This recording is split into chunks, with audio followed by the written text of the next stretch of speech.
Hello, we are Ana Gazzaneo and Daniela Rodriguez. We are going to give a brief look into tourism with some history, definitions, and information about the tourism industry, including new modalities in tourism and trends. Through history, we can see that the early forms of travel were located in Egypt, Greece, and Rome. The privileged groups of the population traveled for amusement and finding favorable climates gathering food, but they also traveled to well-recognized practices such as asking the Oracle of Delphi and going to early Olympic Games. During the Middle Ages, the reasons for traveling changed a lot. People traveled in order to learn and to achieve self-realization through experimental trips. But during the Renaissance, the noble and upper class were the ones who most traveled, thanks to the Grand Tour. This time, the motivators of traveling were educational. The Industrial Revolution brought about major changes, such as essential social changes that made travel desirable as a recreational activity. Also, their increment in productivity, regular employment, and growing urbanization gave more people the motivation and opportunity to travel. In the modern era, Thomas Cook developed tour packages for mass travel, just after the increase in modes and speeds of travel. Paid vacations made leisure travel possible. People were introduced to international travel during World War II, finally getting the development of mass tourism.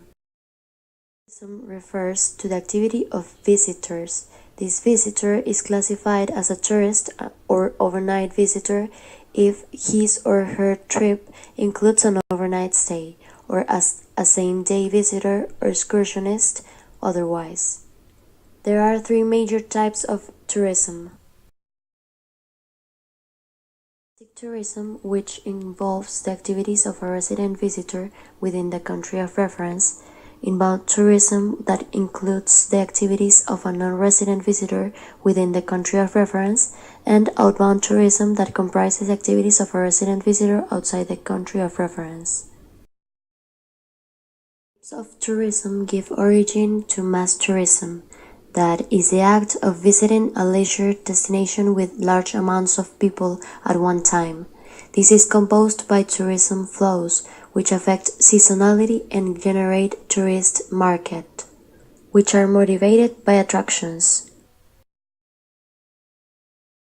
The main difference between tourism infrastructure and superstructure is that infrastructure are the facilities and services necessary to develop tourist reception area, and superstructures are structures that add touristic value to a place, making it more appealing. Tourism infrastructure and superstructure are used to achieve tourist quality standards, which improve the overall quality of products and services within the tourism industry and provide valuable and reliable information on quality standards for the tourist and travel industry.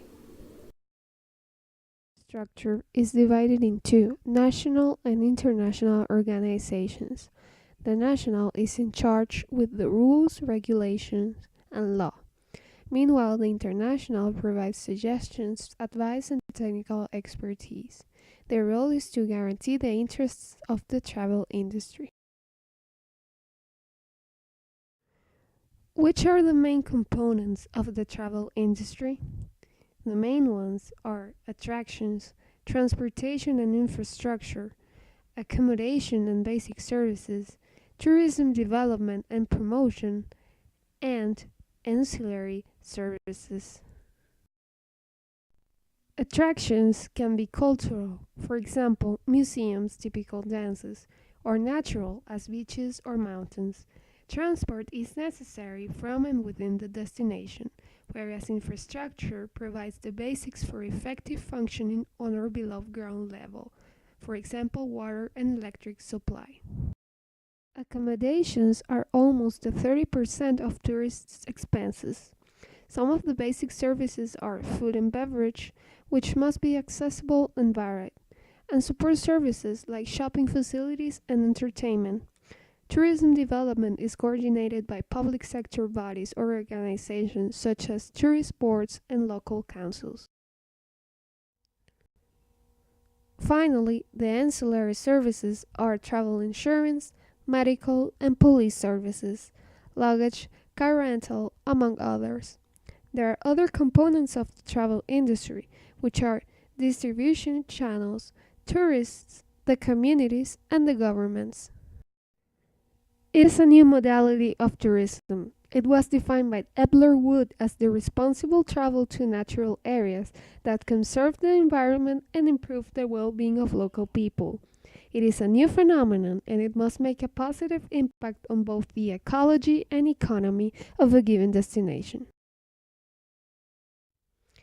It's a new term in the travel industry. It is impacting major destinations, like alienating local residents, reducing the quality of overall tourist experience, an overloaded infrastructure, damage to nature, and threats to culture and heritage. Last minute bookings of tourism activities tend to be booked in destination or just before arrival. This trend will make it difficult for tour operators to plan resources in advance. The Middle East's growth in international arrivals this year has surpassed heavy hitters like Europe and South America, and it's not slowing down. It has been seen a visible increase of visitors from new destinations. 25% of millennials said that they plan to travel solo in the next year. Around 67% of solo travelers are female. Safety, convenience, and the opportunity to make new relationships is key to attracting solo travelers.